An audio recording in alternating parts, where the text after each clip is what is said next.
আওয়ামী লীগ আর গণতন্ত্র কখনো একসঙ্গে যায় না বলে মন্তব্য করেছেন বিএনপি মহাসচিব মির্জা ফখরুল ইসলাম আলমগীর।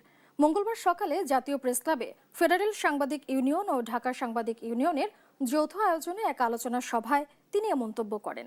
বলেন, সমাজকে বিশৃঙ্খল করতে বিভিন্ন গোষ্ঠী এখন মাথাচাড়া দিয়ে উঠেছে।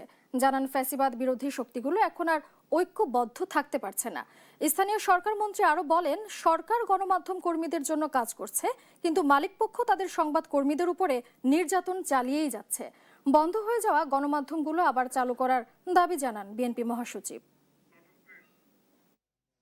বিভিন্ন গোষ্ঠী মাথাচাড়া দিয়ে উঠছেন, তারা বিভিন্নভাবে সমস্যা তৈরি করছেন, অনেকের আইন শৃঙ্খলা পরিস্থিতি নষ্ট করছেন। আপনার স্বাভাবিকভাবে যে সমস্ত যে কথা কিছুক্ষণ আগে বলা হলো, যে আপনার সোশ্যাল মিডিয়াতে যে সমস্ত আপনার প্রচারণা হচ্ছে, যে সমস্ত অপপ্রচার হচ্ছে, এই সব কিছু মিলিয়ে কিন্তু সমাজকে আবার ভিন্ন পথে পরিচিত করবার একটা উদ্যোগ আছে।